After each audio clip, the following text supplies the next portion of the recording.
आप सभी का बहुत बहुत स्वागत है एक नए वीडियो में। प्यारे दोस्तों, अभी तक चैनल पर नए हो तो सब्सक्राइब कर लेना। और दूसरे नंबर में आपको किसी भी ऑनर्स पेपर या सब्सिडरी पेपर का नोट्स तथा सजेशन चाहिए तो कमेंट बॉक्स में उसका नाम लिख कर दो। इस चैनल के माध्यम से आपको बिल्कुल फ्री यानी कि बिल्कुल निःशुल्क दिए जाएंगे। और मेरे द्वारा जो नोट्स सजेशन दिए जाते हैं उसी से सारे सवाल आपके एग्जाम में पूछे जाते हैं, जिसका जीता जागता प्रूफ मैं आप लोगों के सामने दिखाने वाला हूँ। इसके बाद हम लोग वीडियो प्रारंभ करेंगे। एक बार फिर से रिक्वेस्ट करता हूँ, चैनल पर नए हो तो सब्सक्राइब अवश्य कर लेना है, ठीक है। प्यारे बच्चों, मेरे द्वारा सभी ऑनर्स पेपर तथा सब्सिडरी पेपर का सजेशन बच्चों को दिया जाता है और मेरे द्वारा जो सजेशन दिए जा रहे हैं उसी से सारे सवाल आपके एग्जाम में छप रहे हैं। तो विद्यार्थियों का यहाँ पर देख सकते हो कमेंट किस प्रकार आया हुआ है। इस तरह के कमेंटों की संख्या 100-200 में नहीं, हज़ारों में है बच्चों। यहाँ पर देख सकते हो साफ साफ किस तरह का फीडबैक आया हुआ है बच्चों का। और ये बच्चों का कहना है कि सर आप जो सजेशन देते हो सभी ऑनर्स तथा सब्सिडरी पेपर का, उसी से सारे सवाल एग्जाम में मैच कर गए हैं, एक भी सवाल इधर उधर का नहीं है। तो प्यारे दोस्तों, आप भी हमारे ऊपर भरोसा करो और आप हमारे चैनल से जुड़ जाओ। मेरे द्वारा जो सजेशन दिए जा रहे हैं उससे आप एग्जाम हॉल में प्रवेश करने से एक दिन पहले जरूर देख लेना ताकि आपको हेल्प मिले। बीए द्वितीय वर्ष, बीए पार्ट 2 या बीए सेकेंड ईयर वाले बच्चे कृपया ध्यान दें। यदि आपने भी साइकोलॉजी बोले तो मनोविज्ञान जैसे सब्जेक्ट को सब्सिडरी पेपर के रूप में रखा है तो प्यारे बच्चों, आपका वीडियो आप सभी के लिए वरदान साबित होगा। जी हाँ दोस्तों, यहाँ पर स्क्रीन पर जितने भी प्रश्न आप देख रहे हैं ये सारे प्रश्न आपके एग्जाम में 100% पूछे जाएंगे। इससे बाहर एक भी प्रश्न नहीं रहने वाला। यदि आपको इन बातों पर विश्वास ना हो तो प्यारे बच्चों, आप लोगों के पास तो क्वेश्चन बैंक होगा ही। क्वेश्चन बैंक को पलटाइए और देखिए ये सारे प्रश्न आपके एग्जाम में कितने बार पूछे गए, तो ये आपको इन प्रश्नों की अहमियत पता चलेगी। प्यारे बच्चों, ये प्रश्न काफ़ी ज़्यादा इंपॉर्टेंट है। मैं टारगेट विद शिवम 100% गारंटी लेता हूँ, इसी से सारे सवाल आपके एग्जाम में बनेंगे। इससे बाहर एक भी सवाल नहीं रहेंगे। ये सारे सवाल आपके एग्जाम में छपने वाले हैं, ठीक है। प्यारे बच्चों, इन सभी प्रश्नों का उत्तर जो है साइकोलॉजी के प्रोफेसर के द्वारा, जी हाँ दोस्तों, यानी कि मनोविज्ञान के प्रोफेसर के द्वारा इन सभी प्रश्नों का उत्तर जो है काफ़ी सरल और आसान शब्दों में तैयार किए गए हैं। यदि आप इन प्रश्नों का उत्तर एक नज़र से देख लेते हो आप मन की गति से याद कर पाओगे और पूरे लाइफ टाइम तक इन प्रश्नों का उत्तर नहीं भूल पाओगे। इसी से अंदाजा लगा सकते हो कि साइकोलॉजी के प्रोफेसर के द्वारा कितने आसान शब्दों में इनका उत्तर तैयार किया गया है, ठीक है। तो मैं जो आप लोगों को आंसर का पीडीएफ दूंगा, प्यारे बच्चों गौर से बात को सुनिएगा। मैं जो आपको आंसर का पीडीएफ दूंगा तो आंसर के पीडीएफ में सिर्फ और सिर्फ आपको आंसर ही देखने को मिलेंगे, ठीक है। आपको प्रश्न देखने को नहीं मिलेंगे, सिर्फ और सिर्फ आंसर ही देखने को मिलेंगे। इसलिए मैं आप लोगों से रिक्वेस्ट करता हूँ, इन सभी प्रश्नों को आप अपने कॉपी में लिख लीजिए। इन सभी प्रश्नों को आप अपने कॉपी में लिख लीजिए, ठीक है। और आंसर के पीडीएफ में सिर्फ और सिर्फ आंसर ही देखने को मिलेंगे। प्रश्न लिखाने के दौरान मैं थोड़ा थोड़ा उत्तर भी बताने का काम करूंगा। जब आप आंसर के पीडीएफ पढ़ोगे तो आपको याद करने में आसानी होगी, क्योंकि आप पहले भी वीडियो के माध्यम से उत्तर जानने का प्रयास किया हुआ था, ठीक है। तो इन सभी प्रश्नों को जल्दी से आप अपने एग्जाम कॉपी में लिख लीजिए। पहला है आपका मन के आकारात्मक पहलुओं की विवेचना करें। आपके पूरे साल की तैयारी को मात्र इस 10 मिनट की वीडियो में कवर किया जा रहा है। इस 10 मिनट की वीडियो में आपको 100% मार्क की गारंटी ली जा रही है। तो प्यारे बच्चों, प्रश्न लिखना तो लाजमी सी बात है, ठीक है। तो मन के आकारात्मक, जी हाँ दोस्तों, मन के आकारात्मक पहलुओं की विवेचना करें। ये प्रश्न कई बार आपके एग्जाम में पूछे गए हैं और इस बार भी पूछे जाएंगे। इसका थोड़ा मैं आपको उत्तर थोड़ा बता दूं, इसके बाद नेक्स्ट प्रश्न की ओर हम लोग रुक करेंगे। तो इसका थोड़ा सा मैं आपको यहाँ पर बता दूं। इसका आधा भाग सचेतन, ठीक है। मन के आकारात्मक पहलू की जब बात आती है तो इसका आधा भाग सचेतन तथा अचेतन रहता है, ठीक है। इसका आधा भाग सचेतन और आधा भाग जो है अचेतन रहता है। इसका प्रमुख कार्य यानी कि इसका मुख्य कार्य जो है मनुष्य को तनाव या चिंता से बचाना होता है।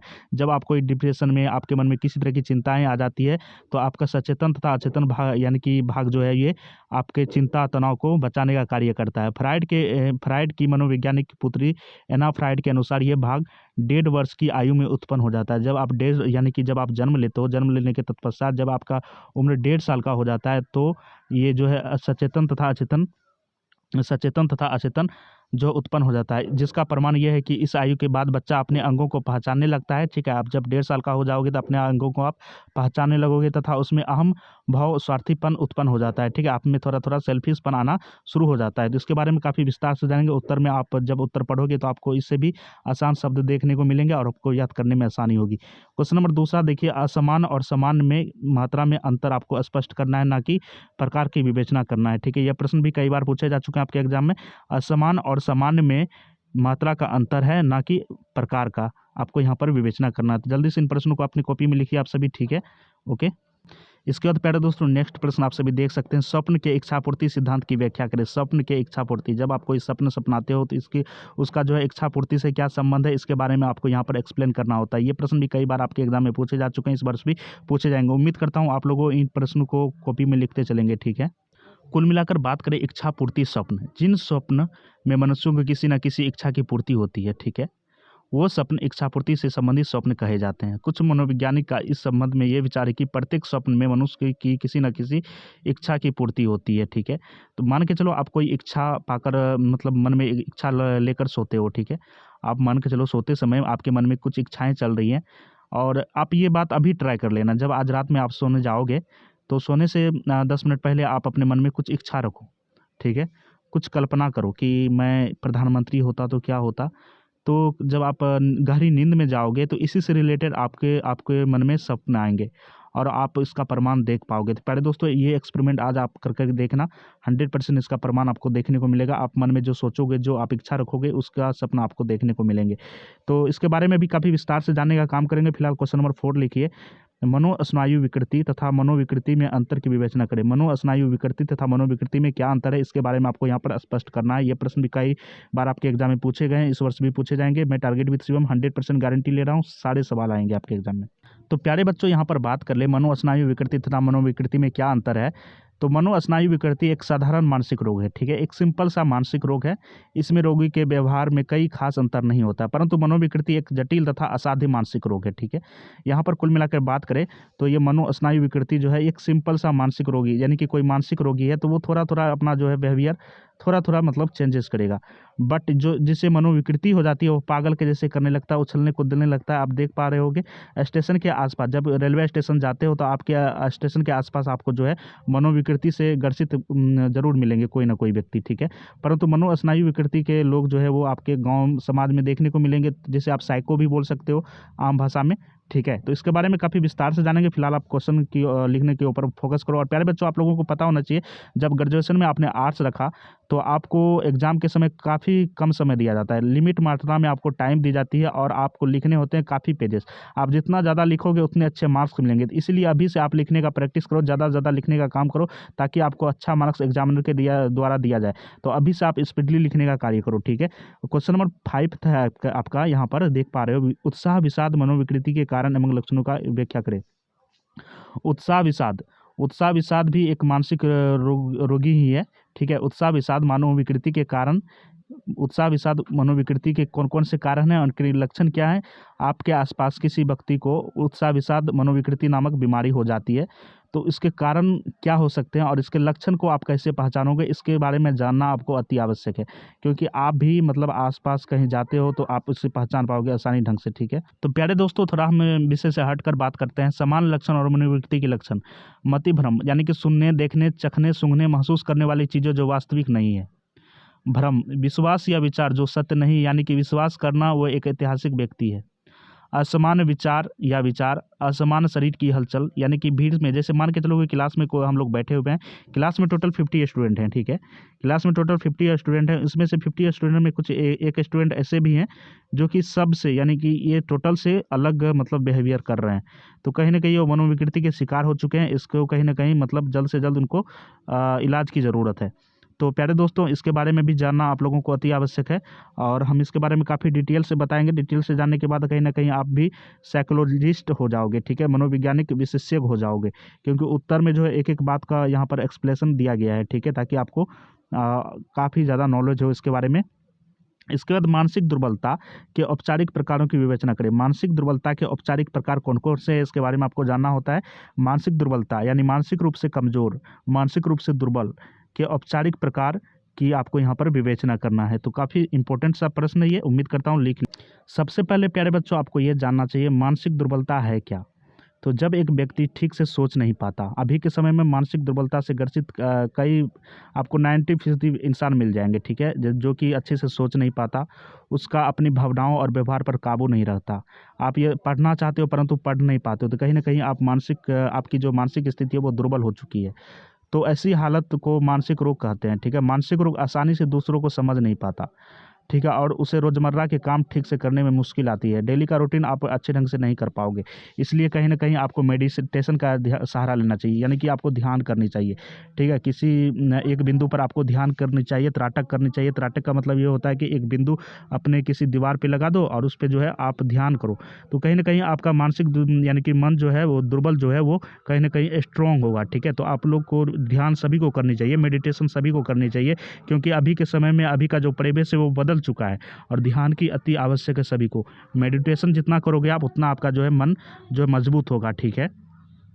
अब बात कर ले प्यारे दोस्तों, मानसिक दुर्बलता क्यों होती है। तो मानसिक दुर्बलता का मुख्य कारण जो है, मुख्य वजह जो है जीन की वजह से होती है। इसे डाउन सिंड्रोम के नाम से जाना जाता है। यानी कि किसी व्यक्ति का मानसिक जो है दुर्बलता आ जाती है तो कहीं ना कहीं ये जीन की सबसे प्रमुख भूमिका होती है। कहीं ना कहीं आपका जीन जो है उसका जिम्मेवार माना जाता है, ठीक है। इसका मानसिक न्यूनता कितने प्रकार के होते हैं। तो मानसिक रोग के प्रकार, यानी कि मानसिक रोग के प्रकार साइकोस्टोमिक और यहाँ बात कर ले सोमेटिक डिसऑर्डर। आज के समय में कुछ बीमारियां बहुत ही सामान्य बन चुकी है, जैसे blood pressure, high blood pressure, diabetes इत्यादि। तो इसके बारे में काफ़ी विस्तार से हम लोग जानेंगे, मानसिक दुर्बलता से संबंधित जानकारी प्राप्त करेंगे। फिलहाल आप क्वेश्चन नंबर 7 लिखो। क्वेश्चन नंबर 7 कह रहा है मनोविश्लेषण चिकित्सा का वर्णन करें। मनोविश्लेषण चिकित्सा का आपको यहाँ पर वर्णन करने के लिए कह रहा है। काफ़ी इंपॉर्टेंट प्रश्न है, इस बार अवश्य पूछे जाएंगे।